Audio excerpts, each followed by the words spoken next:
Good evening. Welcome once again to Republican Update, brought to you by the Rockland County Republican Committee. My name is Vincent Reeder. I'm the chairman of the Rockland County Republican Committee and your host for this segment. Tonight we have as our special guest a gentleman who is not from our Mid-Hudson region, but someone you'll be hearing a lot of, and that is Congressman Bob Turner, who is presently a candidate for U.S. Senate. Welcome to the show, Congressman. Nice to be here, Mr. Chairman. Thank you for having me. Well, thank you for being here, and I'm sure you're going to make this a most informative program. Congressman, why don't we start off right at the top of the show and tell our viewing audience a little something about Bob Turner, the man. Well, one of the important things to know is that I'm new to this political business. I've been in this 2 years now, and I've been a congressman after the special election for 6 months. I'm a businessman. I've spent 40 years in advertising and television. I'm the father of 5, the grandfather of 13, and been married 48 years. Same one. Well, that's very good. Peggy. Yes. Well, now that you're in Congress and you've had some experience in Congress, could you perhaps inform us of what type of bills have you been working on? Well, right now, the main thrust of this Congress is to restore prosperity. And we're working on bills to reduce taxes and regulation to help businesses, mostly small businesses, return to where they should be and get the government off their back.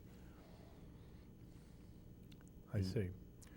Well, right now, presently, as you know, it's on everybody's mind is the gas prices and the rising gas prices. What can Washington do at this point in time to help either lower those prices, or should we be doing more drilling? What, in your view, should we be doing? I think we first have to identify what the problem is. Gas prices are rising because of speculative buying. Now, the speculators, both in the United States and across the world, are assuming that there will be a chokehold on the supply, perhaps in trouble with the Middle East. They also look to the United States and say this is where a great demand is drawing that from, and they do not have smart energy policies. So understanding that, we have to begin with an aggressive program to improve our own natural resources, our ability to drill in offshore, in places that have already been predetermined in Alaska. We have shale oil, we have sand oil, we have fields in the Midwest. All of these can be exploited in the short term. We have the world's greatest resource of natural gas. We can make the moves now to tap into that. Just by starting these programs, we attack the speculators. Once they see that supply is going to open up, the price starts dropping. That happened before in our history in the 80s, when late 70s, rather, when we had this huge spike in oil prices. The second thing we can do is have a tougher international policy. I think some of the world says America is getting weaker. They're subject to blackmail on oil. I think a tougher foreign policy will help alleviate that as well. Well, I'm glad you brought that up. Right now, as we know, the Israeli situation is practically a powder keg. And do you think President Obama was doing all he could do to help alleviate the situation there? Or has he done a good job, bad job? What is your opinion on that? I think the president has said all the right things recently. I think there is a feeling of distrust on the part of the Israelis and even enough people in the United States that he is as sincere as he should be in backing Israel as a strategic ally and partner Democratic partner in a volatile area of the world. Things are getting very hot over there very soon. We have a timeline where the Iranian regime is resisting our sanctions and going pell-mell ahead to enrich fissionable material and perhaps weaponizing them. We have to be alert to what's happening and responsive. I think this may be a situation that will get very hot in months. And I'm not sure this administration is putting their money where their mouth is. Well, it's speculated that they're hoping that nothing happens between the Israeli situation between now and Election Day. What is your opinion on that? Well, I think the president revealed a lot more than he may have meant to in his open mic gaffe with the Russian President Medvedev, where he said, wait till after the election and, well, I will have more flexibility, meaning I can do what I please after the election. I needn't worry about getting reelected again. I don't have to worry about the political consequences. I think that's something that all of us will have to consider. Okay, let's talk about the budget. You just voted for a budget that you had to make some hard choices for entitlement spending. Can you speak a little bit about what you think we could do to reform some of those entitlement programs? Well, on both sides of the aisle, Democrats, Republicans, Senate, House, even the president will tell you that our programs are unsustainable. Medicare is going off the rails, 5 years, 7 years, tops. We need important and difficult changes to save the system. The Ryan budget does just that. It preserves and protects people who are in the system, who are 55 years old and older, and it makes the corrections gradually. I think they are reasonable, intelligent, businesslike. That's very appealing to me, and they work. For the president to characterize this as social Darwinism is outrageous. I think that is so unfair and misinformed that is a disservice to everybody in the process. Of all the budgets that were put forth, and there were 6 of them put forth, the Ryan budget gives us the best operating starting point. I voted for it, and I think it's the right way to go. While I'm at it, the president offered his own budget. It was rejected by the House, 414 to nothing. That is, not even Nancy Pelosi would vote for this budget. Right. It was so bad and so outrageous. So for the president to criticize the Ryan budget, right. I think is not doing anyone any good. Well, I think my own personal opinion on that is that I think he's going to criticize the Ryan budget simply because it's been endorsed by Mitt Romney, our presumptive candidate for president. I think he's certainly going to try to make some hay out of that. Let's talk about your present race that you're going to be facing. Hopefully June 26th is primary day. You will be the nominee of the Republican Party to run against Senator Kirsten Gillibrand. Why should New Yorkers vote for Bob Turner and not return Kirsten Gillibrand? That's an easy question. I would think that's an easy question. Senator Gillibrand has a rather undistinguished record. I think she got the job by being what was called a blue dog Democrat, a conservative Democrat. She has made a major flip. She is now, based on her voting record, the most liberal Democrat, In the even Senate. beyond Senator Sanders of New Hampshire, who's an avowed socialist. So I would say this isn't exactly what the voters thought they were getting. Her record as a senator makes her part of the problem, not part of the solution. As a member of the House, we have 30 bills, 30, that are ready to go and help the economy. Tax cuts, regulation changes, they're all sitting in the Senate, unanswered, unopened, just sitting there. This Senate has not been able to pass a budget. They are totally dysfunctional. I think it's time for a change. Right. But thank you for the question. That's quite right. All right, Congressman Turner.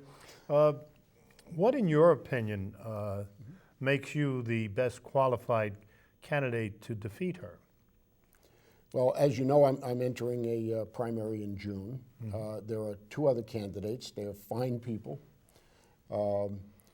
What I bring to the table that they don't, I think, is name recognition. We had a nationally recognized special election in September, which certainly helps that name recognition. As well as a credible get out the vote and media operation that has proven it can do the job, winning in that very tough Democratic district. So I think these are the essential differences right now, and the differences are who can do the best job in November. Well, obviously, since your last run for public office when you were elected to Congress, you did prove that you can get Democrats to support you and vote for you, which was a highly, the district that you ran in was, I think, 4 or 5 to 1 Democrat, and they did come out to support Bob Turner. Yeah, more than 3 to 1. And the crossover factor is very important. Also, I think the winning candidate needs to have an appeal in New York City. Just to get out of New York City, even losing, the candidate has to lose well. So I think I have enough to offer in the city, and the upstate and Long Island will seal the deal for us with a better Republican turnout and more crossover there as well. Well, it's a presidential year, and actually we get a bigger turnout in the polls. But let's concentrate a little bit more about some of the positions that we're looking at now. Would you give our viewing audience your opinion on Obamacare?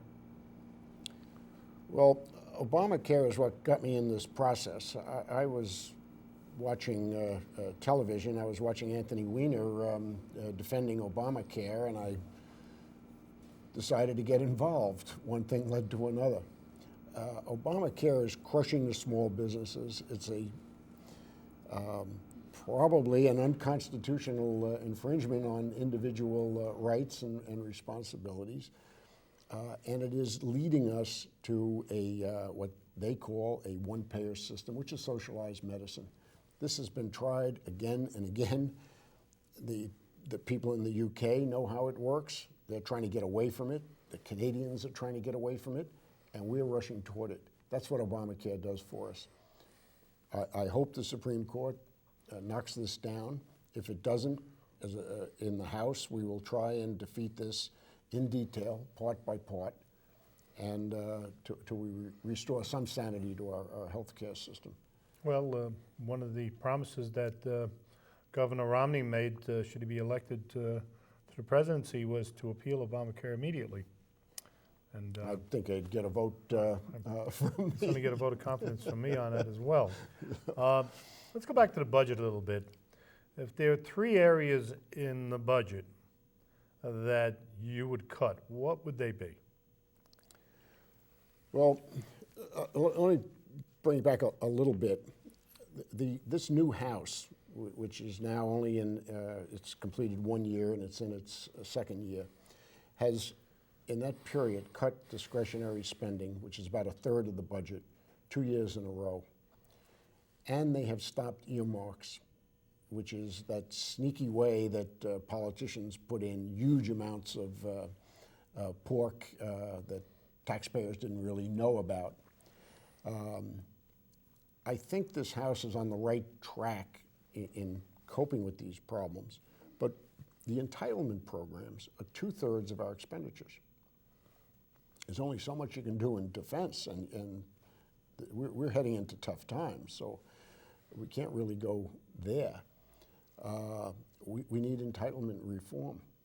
And the way entitlements are going now, this is Medicare, Social Security, they're not sustainable.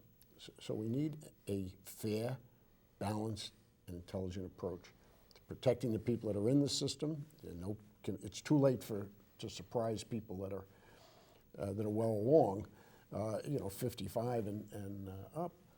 But I think entitlements is an area that we just have to courageously apply our political skills to do this right. And then there are other whole areas of the federal budget that I'm not sure we should be in. The Department of Education, for example, is a huge expenditure. They educate no one. It's a bureaucracy that manages the states. Let's push the dollars and the responsibilities back to the states where it belongs. Let's encourage more educational competition, private schools, and other things that we might do. So we get back to a teacher-parent-student relationship. I would think that there's not only a major cost savings there on the part of the federal government, but a better system. And even in the levels of bureaucracy in the EPA are just outrageous. Some of their rules are outrageous. I was very proud to be part of the RAINS Act, which curtails what the EPA can do. Very simple business-like approach. What the RAINS Act does is say to the EPA, if you put a new regulation forth and it has a economic impact of $100 million, which is, I think, pretty high, you need to go back and get congressional approval so that they cannot cut off the Napa Valley from water for some silly reason. It's not silly, but to protect some species that might be better served moving somewhere else, and harm the economic viability of one of the best and most fertile areas of the United States. When they do something like that, they have to go back to Congress for approval. So the RAINS Act is an important thing, and that's sitting with the Senate unopened right now, too. Well, thinking on the positive side, when you're elected to the Senate this November 6th, what will be your first priority as a senator from New York? Well, amongst the first priority. Day one, we need to return to prosperity. It's jobs, it's the economy. And there's not a single thing we can do. There's a whole series of things that we can and must do. And it's how we deal with energy and taxes and regulation. I think we got to roll our sleeves up and just get to work and change the culture of Washington that is being a drag on businesses and the economy, and revitalize ourselves. So we're going to be busy. I think you are. I think you are. You're the ideal person that I feel that should be running for public office. You're not a career politician. You're a businessman, and you come to the job with a business sense. You consider yourself a citizen legislator. You want to explain that to our audience?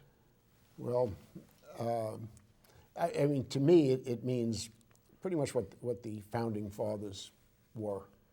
They were craftsmen, farmers, lawyers, physicians, they came together to get the job done, and they went back to do what they did. They're real business. They served for a time, and they served for the good of the people, not their own good, not the good of the party, and returned to what they should be doing. I'd like to do that too. So, in other words, as I said, you're not a career politician and you jumped into this. Is this was one of the driving forces that made you run for public office at this time and this stage of your life? I mentioned all my kids and grandkids, and I have a great sense of appreciation to this country. We're leaving a legacy to our kids. It's not the one that was left to us. I felt when I was a young man out of school that the world was open to me, and indeed it was. You work hard, you get ahead, you do it. We are leaving them with it's right now 15 trillion. 5 years, maybe 20 trillion. And an inability to move around, a government that is choking the life out of so many systems. That's what I want to fix, and that's what I want to change, and that's what I'm about. That made you jump into public life, right? Yeah. Okay, well, Congressman, you're facing a primary on June 26th here in New York, and you, as you said, and rightfully so, you're running against two very fine people. I, for one, think that you are the best qualified for the job, and you have a proven track record of being a Republican, getting elected in New York City is quite a feat in itself. You have now a professional campaign staff, and I know you're traveling through all 62 counties Yes. In the state. It's a big state. Yes. And how are you finding that running around? I mean, you were coming out of a small congressional district, which is, compressed because you're in the city of New York, Yeah. millions of people to deal with. It's, It's a beautiful state, isn't it? yes. Well, I've had a home in Ulster, and now I have a second home in Greene County in Wyndham. Mm-hmm. So I do appreciate this great state. I will be doing a lot of campaigning, but I also have a day job. I'm actually getting paid, and I've sworn to uphold my job as a congressman. Well, you're going to be there till January 1st, no matter what happens. And that really comes first. So I'm really spending a lot of time on the weekends and where I can. So. Yeah, well, you seem to be enjoying what you're doing, and I know it's Actually, very, very demanding, along with taking care of your congressional duties. I know you've got to run off tonight, and you've got a few things to take back to in your the district, yes. Right. Is there anything else you'd like to tell us about yourself as an individual to our viewing audience? Not so much about myself, but I would just like to remind everyone that I think this election will be so important on the future direction of this country. Will we be following a socialist-type European model, or will we be getting back to the Reagan-esque days of prosperity? And I think it'll come down to something as very simple as that. I'm just one guy in this process, but I want to do my bit to make this work, and I hope you'll all help me. Yeah. Well, thank you, Congressman Turner. Believe it or not, our half hour is up. You've been a most informative guest, like I promised our viewing audience you would be, and we're definitely going to have you back before I'd love that. June 26th to give us an update, and you'll have a better view of what's going on around the state. And I want to thank our viewing audience for tuning in tonight, and Congressman Turner, thank you for being with us. I'd also like to remind our viewing audience that we have a presidential primary coming up on April 24th. I'd like to remind you to please, the Republicans in the audience, go out and support Governor Romney on April 24th. Once again, on behalf of the Rockland County Republican Committee, thank you for joining us and have a pleasant evening. Okay, well, thank you. Done.